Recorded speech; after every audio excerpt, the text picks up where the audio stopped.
It's overloading. Chief! She won't last much longer! We'll have to shut it down. Wait! We're close! So very close! Oh.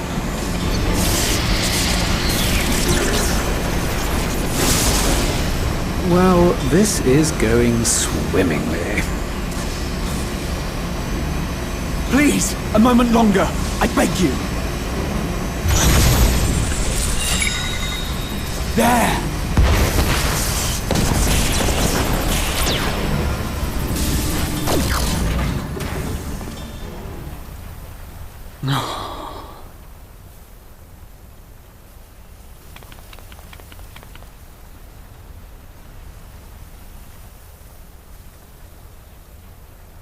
I was able to memorize the magic before it faded.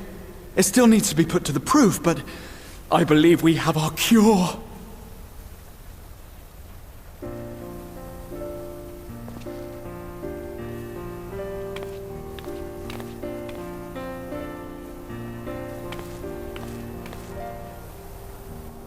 It's just as well.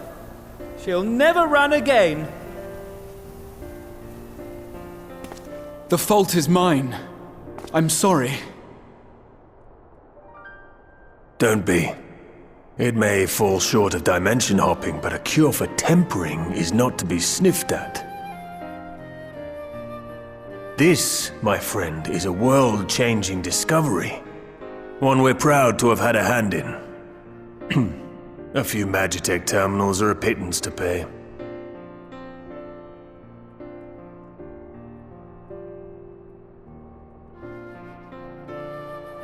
Thank you.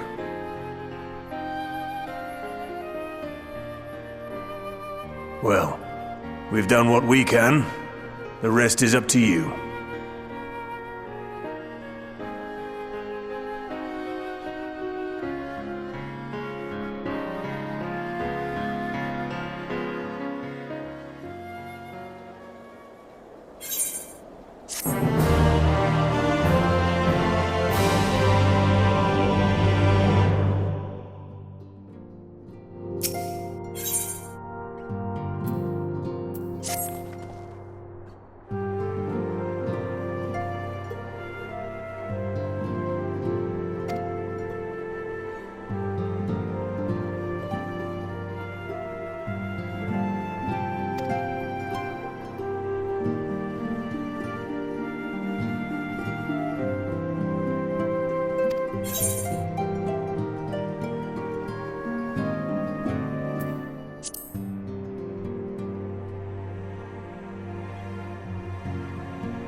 Apologies for the wait.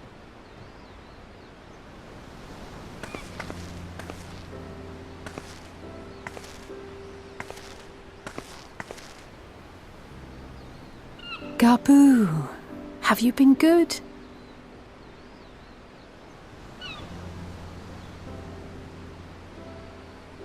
Still no change, I'm afraid. He just stands there in silence until we move him. It's all right now. We're going to help you get better.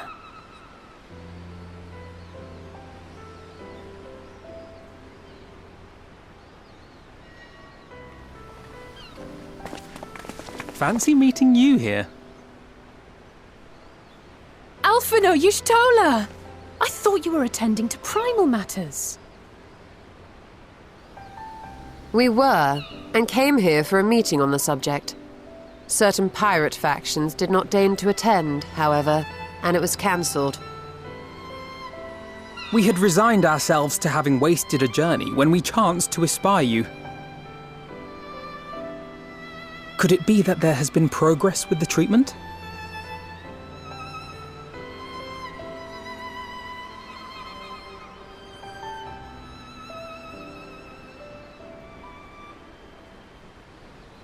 Using Magitech terminals to formulate the solution.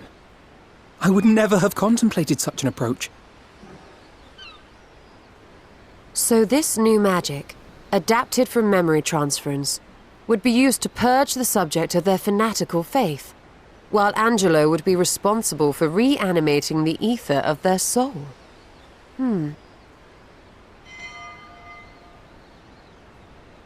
Yet I wonder at the practicalities. If one were to reanimate the soul first, it would only serve to exacerbate the tempering. Conversely, a stagnant soul would not respond to the effects of the magic.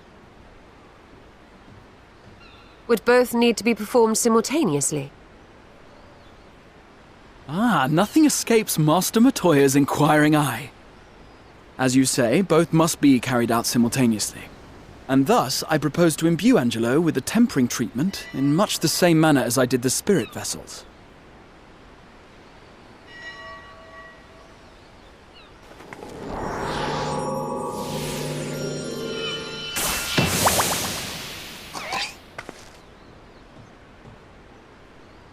By doing so, we also spare Graha the trouble of casting spell after spell. It's really rather efficient. Be that as it may, certain difficulties are unavoidable. The imbuing process will still require no small amount of ether.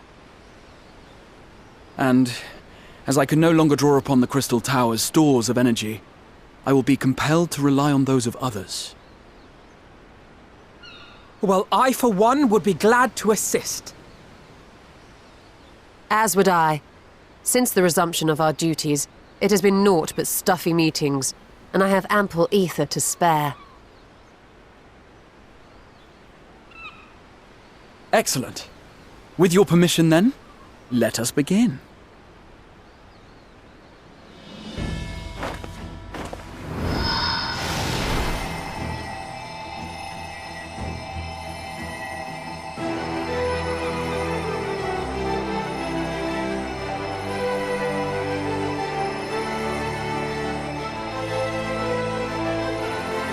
Yes, this will do.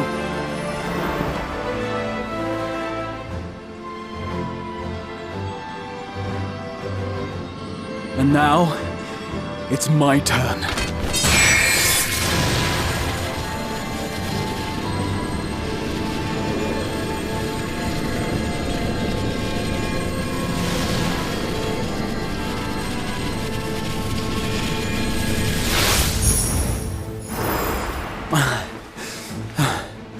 Tis done.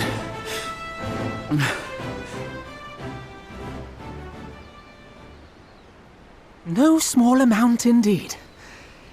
Oh. Well, we seek to go where even the Allegans did not. It was never like to be easy. The rest is up to you, Alize. The treatment itself will take time and focus, so we will need a quiet room. I'm sure our hosts can spare one.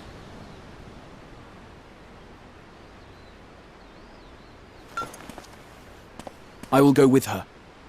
It may be a while before we return, so I would ask for your patience and your faith.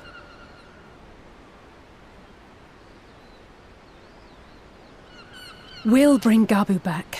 You see if we don't.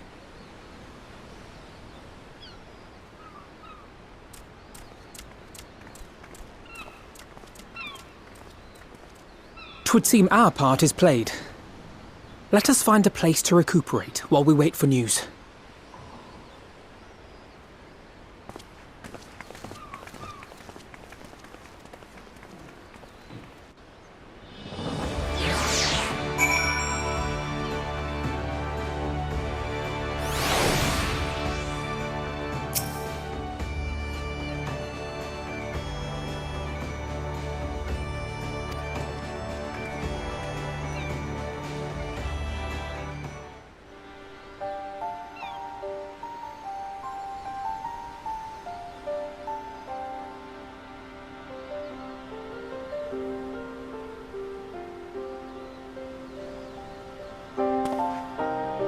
For years, Eorzea has laboured to find a solution to the primal problem, without success.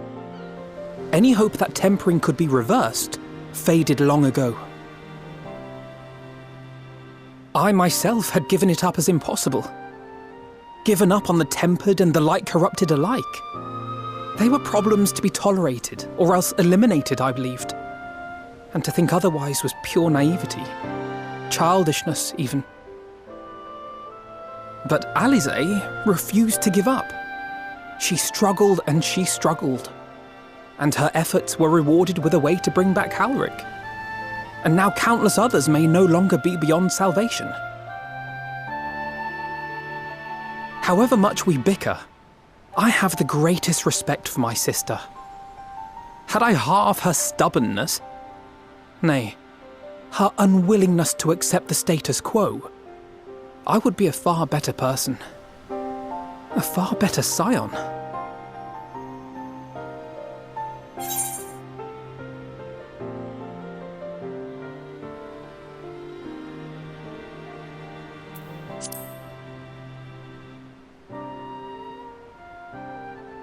I should, I know. Yet, despite my good intent, I have the feeling that I would only succeed in incurring her ire.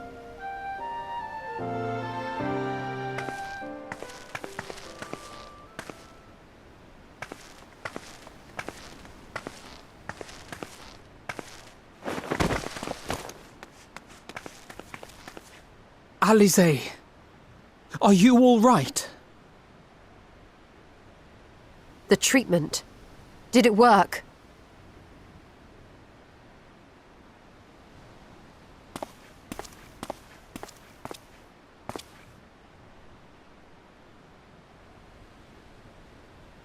Oh, I'm so glad to see you all. Delighted, happy, glad. Gabu!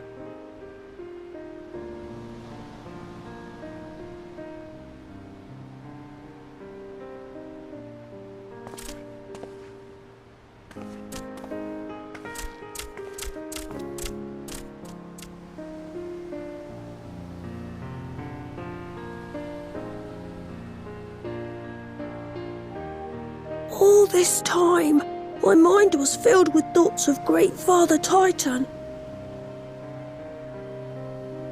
But I never forgot about Mother and Father.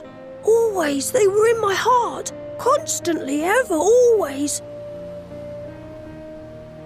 So I tried to focus on their faces. Theirs and yours. Alisaie's and everyone's. And I found that I could remember. One thing, then another, and another.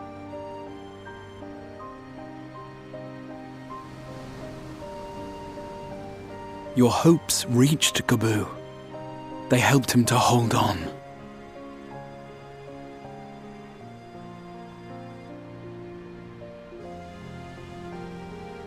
I'm so proud of you, Gabu. I Couldn't have done it without you, Alize. Can you help the others too? Cure them, heal them, help them? Yes, we can. All of them.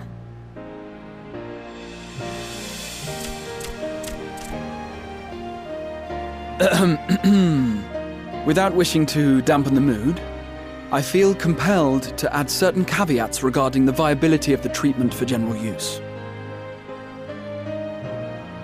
As you know, reversing the effects of tempering demands a profuse amount of ether. And while Alize was able to heal Gabu alone, I fear the same will not be true for those who exhibit more advanced symptoms. Moreover, the treatment's effects are limited to the soul. It offers no succor to those whose very flesh has been altered through prolonged exposure to a primal's influence. All of which is to say that we cannot save everyone. Maybe we can't, or maybe we can.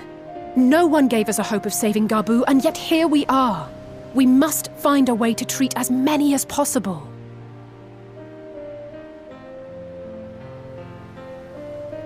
Then, the next logical step would be to produce a veritable army of Porkses, would it not? Granted, it seemed a simple enough process in the first, but I suspect it will be different here in the source. Not that I am any authority, of course. Yet there is an authority on familiars to whom we may grudgingly turn. She's stubborn, haughty, eccentric, irascible, laconic, annoying. And her name is Master Matoya, the real one.